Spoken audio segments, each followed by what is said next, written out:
අම්මලා තාත්තගේ තියෙන වැරදි සේරම කාත් එක්කද කියන්නේ? දරුවන්ට පාඩම් විදිහට උගන්වන්න. තාත්තගේ තියෙන වැරදි සේරම කාට මේ කියන්නේ නැද්ද තොපේ ගා මෙහෙමයි කියලා? තාත්තගේ වැරදි දරුවන්ට උගන්වනවා. එහෙම හරියනවද? මේකේ මේ මහ ලොකු වැඩක් නෑ. තුන් දෙනා ඉන්නේ. දරුවෝ බිරිඳ ස්වාමි ඔච්චරයි. අය ගෙවල් වල 700ක් ඉන්නවද? ඇයි ඉතින් ඔය තුන් දෙනාට හරි සතු ඕකනේ ප්‍රශ්නේ.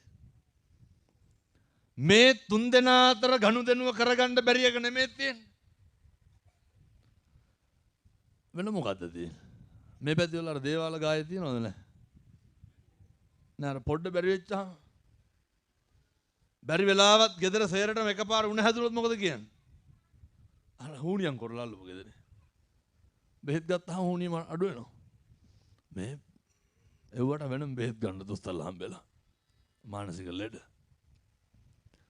මේ තුන් දෙනා එක්ක සතුටෙන් සනීපෙන් ඉන්න බැරිකම මිසක්කල්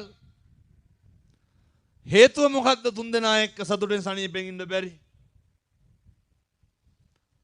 කාරණා කීපයක් බලපානවා. මං අර ඔය රේල් පාරේ ඉන්න අම්මලාට තාත්තලාට කියන්නේ කෝච්චි යනව නේද? පරිස්සමට ඔය ඈතින්ම ඉන්න රේල් පාරේ ඉන්න කට්ටිය. මේ තුන් දෙනාට ඉන්න බැරි හේතු කාරණා බොහොම කීපයක් තියෙනවා. පළවෙනි එක. ඔය මේ පැත්තවල කුඩු වයිස් එහෙම තියෙනවද නැහැ? නැතුව ඇති. වාදුව හොඳයි. බොන්නෙත් නැහැ, කුඩු වයිසුත් නැහැ. නෑ බොහෝ පැතිවල තියෙනවනේ හරියට. පින්නතුනේ පළවෙනි කාරණය තමයි අනේකට ගරු කරන්න දන්නේ නැති එක. ඔය කොල්ලෝ අම්මලාට තාත්තලාට තාත්තෝ කියලා නෙමෙයිද කතා කරන්නේ. මේ වයසක තාත්තට නාකියා කියලා බයිනෝ. බයින්නේ නැද්ද? මං ඒ කියන විදිහටම කියන්නද? අපූර්වට කියනවා තෝගේ වැඩක් බලාගෙන හිටුලු. කාටද කියන්නේ? තාත්තට කියන්නේ. ජීවිතේ පුරුදු වෙන්න. අනේකට හොඳට ගරු කරන්න පුරුදු වෙන්න. බුදුවරු ගන්නන්න. ගාර වෝච නිවාතෝච. හොඳ නිහතමානී මිනිස්සෙක් වෙන්න. මේ යන ගරු කරන එක නිහතමානී එක දරුවන්ට පුරුදු කරන්න.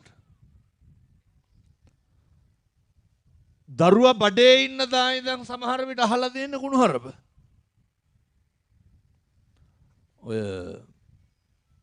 අපේ OIC මහත්තයා කියනවා ඒ හාමුදුරනේ ජීවිතයේ දැකපු අප්‍රසන්නම සිදුවීම් පොලිස් රාජකාරිය ඇතුලේ බඩදරු අම්මලා එනවලු පැමිණිලි කරන්න. මොනා කියලාද? මිනිහා ගහනවා කියලා. එහෙම නැද්ද? බඩදරු අම්මලා ඇවිල්ලා කියනවලු ඇද ගහනවා කියලා. ඔය හැන්දෑවට කෙලලා කියන්නේ මේ බීලා ආපුවාම ඔය සමහරක් කොල්ල බලන්න ඔය පැටවුන්ගේ සාක්කුවල දැන් බැලුවත් දුංගල බලුවක් හරි තියෙනවා. හකු පුරවගෙන ඉන්නේ මොනාගෙන්ද? ඔය දුංගල කුඩු වලේ. මේ ඉස්කෝලේ 10 පන්තියේ කොල්ලගේ සාක්කුවේ පෙඳි කාඩ් එක. මේ වාද්දුවේ සියලු දෙනාට බොහොම කරුණාවෙන් සිහිපත් කරන්න. තරුණ මහත්තුරුන්ට කියන්න. බාහිර කිසිම දෙයකින් කිසිම මත්ද්‍රව්‍යකින් කිසිදු තෘප්තියක් නම් හොයන්න යන්න එපා. ඔය නේ ඔය කඩවල් වල වැඩ කරන ළමයි ඉන්නේ. පොඩි කොල්ලෝනේ. හරියට ඇඟප්පතක්වත් නැහැ. මේ කඩෙන් අරන් කාපියව කොමන හරි ඒවත් නැහැ. කාගෙන් හරි ගිහිල්ලා පෙති කාඩ් එකක් ගන්න. දවස් 30ම ඌව ගන්න යකඩ කෑලි බෝතල් කෑලි එක්කහු කරලා මොකද කරන්නේ? කුඩු පැකට් එකක් නේ. මේවා විකුණන උදවියට කියන්නේ ඕවා නවත්තලා දාන්න. පාවිච්චි කරන මහත්තුරු මේවා නවත්තන්න. මේක හරි ව්‍යසනයක්. මේක පිළිකාවක්. ඛේදනීය තත්ත්වය කොච්චරද කියනවා නම් එක අම්මා කෙනෙක් කතා කරනවා. හාමුදුරුවනේ උදේ අම්මා වැඩට යන්නේ ඇයි? පුතාට කුඩු ගහන්න සල්ලි දෙන්න. අම්මා වැඩට යන්නේ. සමහර අම්මලා වැඩට යනවා ස්වාමියාට කුඩු ගහන්න සල්ලි දෙන්න. ඒ අම්මලා අපූර්වට අල්ලපු ගෙදරට hina වෙලා ඉන්නවනේ. ඇයි මං එහෙම මොකටද ඉතින් වැඩට යන්නේ? හාමුදුරුවනේ එහෙම නැත්තම් උදේට කෑ ගහනවලු. එතකොට ලැජ්ජයි බෑලු. ඒ ලැජ්ජාව මකා ගන්න අපි දන්නවා මේ අතර ඕන තරම් එහෙම අම්මලා ඉන්නවා. මේ කරාමු දෙක විකුණලා දෙන්න වෙනවා. මේ ඕන තරම් හම්බෙනවා පින්නතුනේ එහෙම. මුළු සේ සතම ගෙදර තියෙන අන්තිම රයිස් කුකර් එකත් විකුණනවා. මොකේද? කුඩු ගහන්න. දැන් ඔය මෙහෙම කියනකොට කියනවා නවත්තන්න බෑලු. අහලා තියෙනවා සික් එක. ඒක වුණාම ඕනෑමලු. ඔය එහෙම කොල්ලෙක් මට කියලා දැන් ඒ කොල්ලා මාස 6කට ඇතුලේ. දැන් ඇතුලේ කොහොමද කරන්නේ? එහෙම වෙවුලනකොට දෙනවද ගෙනල්ලා ජේලල්ලා? ඉතින් ගුටි තමයි. වෙන මොනවද දෙන්නේ? අර බන්ධනාගාරට ගිහම කුක්කෝ වගේ පින්නතුනේ. ඔය මෙහෙ කියනව නේද බීඩියක්වත් නැතුව වැසිකිලියන්නේ නැහැ කියලා. මේ කොල්ලොන්ට දෙන පිස්සි. සමහර උදවි ඉන්න උදේට දුමක් නැත්තම් වැසිකිලියන්නේ නැලු. බන්ධනාගාරේ ගිහම ඔබ මොකවත් අපූර්වට ඉන්නවා පින්නතුනේ. එහෙනම් මේ මානසික ලෙඩ නෙමෙයි. අයතුල්ට ගිහම කවුද වදෙන්නේ? මේ නවත්තලා දාන්න. කාලෙකින් හම්බෙච්ච මේ මිනිසත් භවය මේකෙන් හොඳට මේ තරුණ මහත්තුරු වැඩක් ගන්න ඕනේ. ඒ නිසා මේ ගෙවල් වල හරි හොඳට කට්ටියම ඉන්න ඕනේ.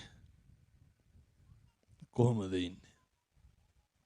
එකවෙන්ද මේ තාත්තලත් පටන් ගන්න ඕනේ.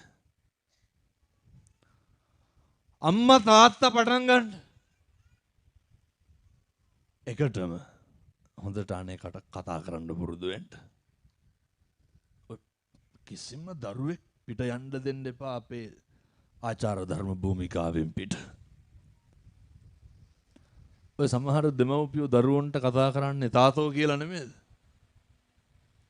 මේ දරුවන්ට කතා කරන්නේ තාතෝ කියලා. වයසක අම්මලා සමහරක් කට්ටිය කියනවා හාමුදුරුවනේ වයසට ගිහිල්ලා දරුවන්ගෙන් සැනසීමක් නැහැලු. සමහර විට පින්නතුනේ ප්‍රශ්නේ තියෙන්නේ දරුවන්ගේ නෙමෙයි අපේ. අර එක ගුරුවරියක් අර සමහර පන්ති කාමරවල ළමයි 35 දලේ ඉන්නකොට අර හැලෙන ළමයි ටිකක් ඉන්නෝනේ. ඒ ළමයිගේ අම්මලා තාත්තලා ගෙන්නලා කියනවා මේ ළමයා අධික්‍රියාකාරී ළමයාට කියන දේ තේරුම් ගන්න බෑ මේ විශේෂ අධ්‍යාපනයට ළමයා යොමු කරන්න කියලා.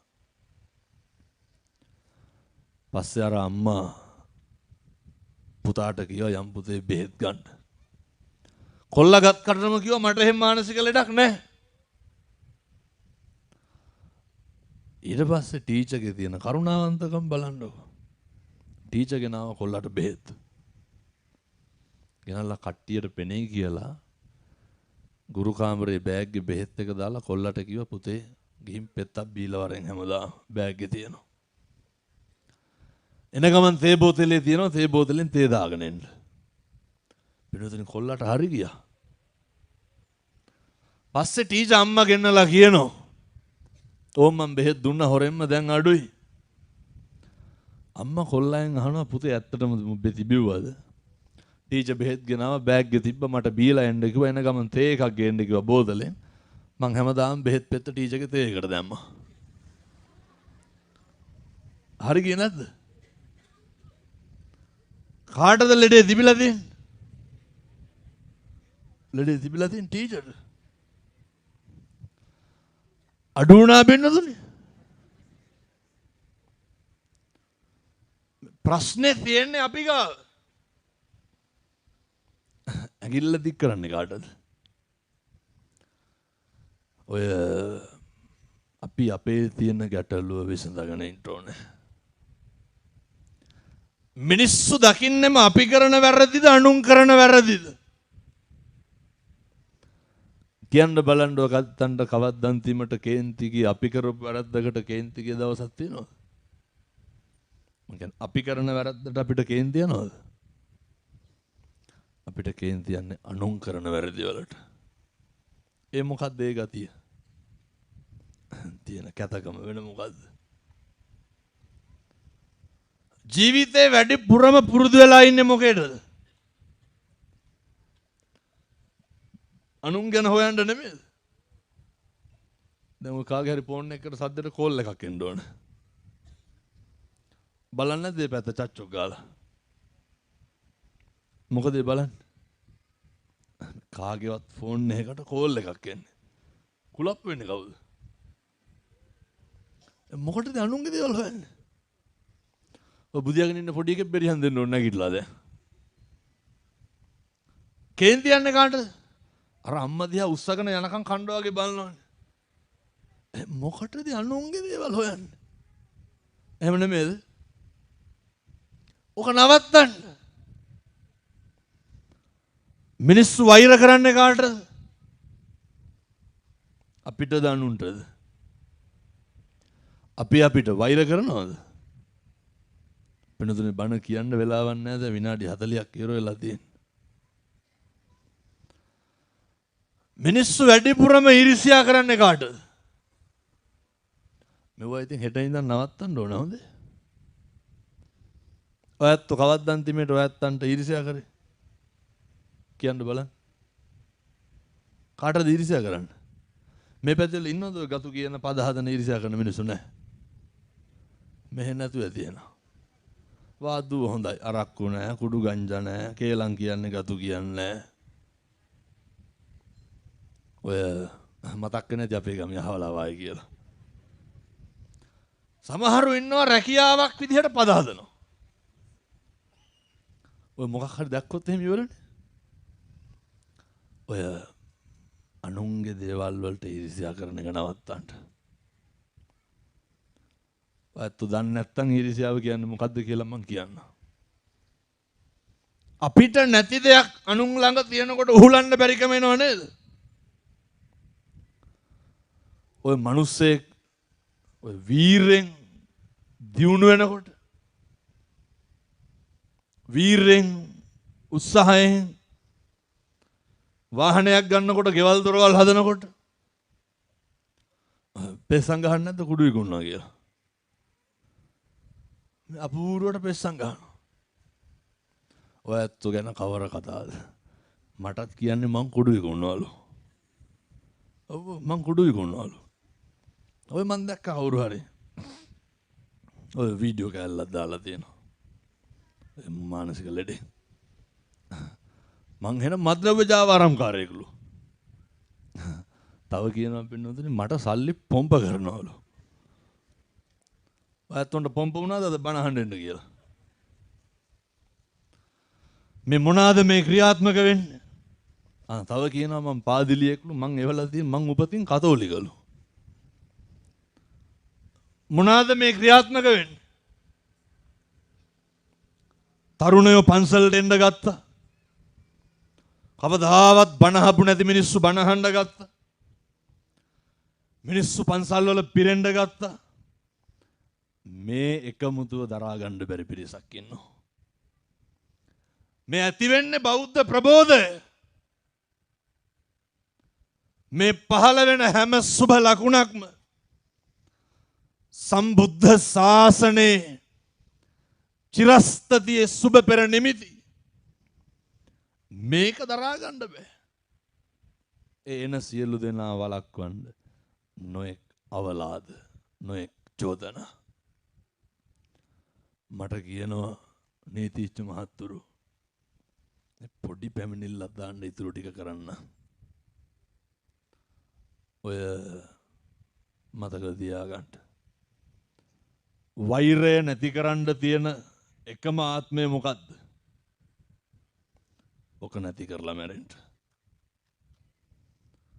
අය සංසාරේ කවදානම් මිනිස් වෙලා උපදින්නද? පින්නතුනේ වෛරය හොඳට උත්පාදනය කරගන්න පුළුවන් ආත්මය මොකද්ද? තරහව නැති කරලා මැරෙන්න. වෛරය නැති කරලා මැරෙන්න. ද්වේෂ සහගතව හිතන එක නැති කරලා මැරෙන්න. මෙහෙම කියන්න හේතුවක් තියෙනවා. මෙව බල්ලොන්ට බලල්ලුන්ට කිව්වට තේරෙනවද? පව්පින් තේරුම් ගන්න පුළුවන් එකම ආත්මය මොකද්ද? මොකද පින්නතුනේ ඔව කරලා මැරුණාම ඔය ධනංජානි සූත්‍ර දේශනාව තුල සඳහන් වෙනවා. වනේ පිඩු සිටුතුමත් කියනවානේ අන්තිම මොහොත හරි අමාරුයි කියලා.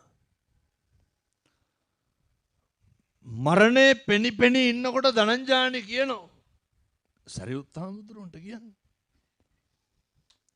හාමුදුරුවනේ මගේ යටිපතුල් දෙක පළලා අදිනවා වගේ වේදනයිලු. මගේ හිස පළනවා වගේ වේදනයි. පින්නතුනේ ඔක අපි විඳින්න බෑ අන්තිමේට.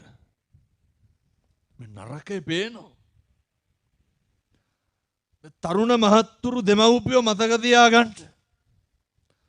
මේ දැන් කියන හැම වචනයකටම වග කියන්න දවසක් එනවා. කරන හැම දෙයකටම වග කියන්න දවසක් එනවා. මේ හැම එකක්ම විඳවන්න වෙන දවසක් එනවා. ඒ නිසා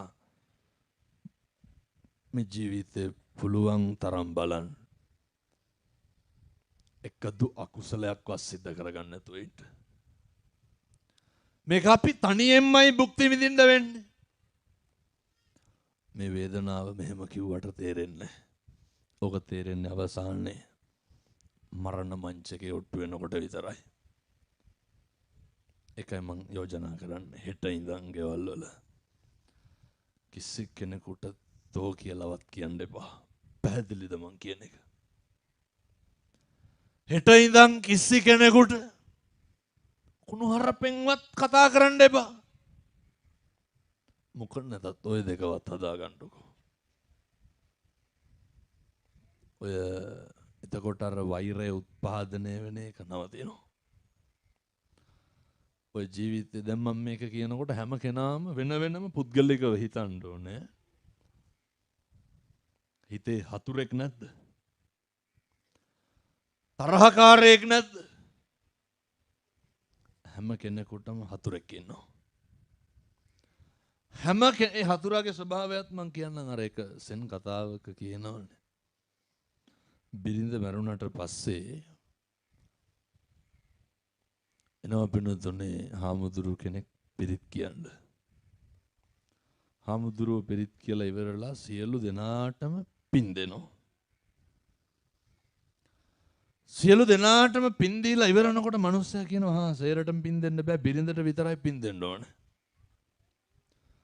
හාමුදුරුවෝ තේරුම් කරලා කියනවා සේරටම පින් දෙනකොට පින් වැඩි වෙනවා විතරයි අඩු වෙන්නේ නැහැ.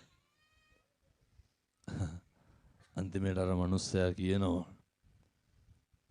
සේරටම දෙන්න හැබැයි අර අල්ලපු ගෙදර මිනිස්සයන් නම් දෙන්න එපා. ඔහොම හතුරෙක් අපි සේරටම ඉන්නවා. ඔය කියනවා නේද ඔවුන්ට කෙරුවට වැඩක් නැහැ කියලා. එහෙම කෙනෙක් නැද්ද? කියන්නේ නැද්ද ඔවුන්ට කරනකම් විතරයි කියලා? ඔහොම කෙනෙක් හැම කෙනෙකුටම ඉන්නවා. ඒ මනුස්සයා ගැන තියෙන වෛරය දැන් නවත්තන්න. මෙහෙම කියනකොට ගියේ හාමුදුරනේ තරහක් නැහැ ඒ වුණාට කතා බහ කරන්නේ නැහැ කියලා. තරහ නැත්තම් කතා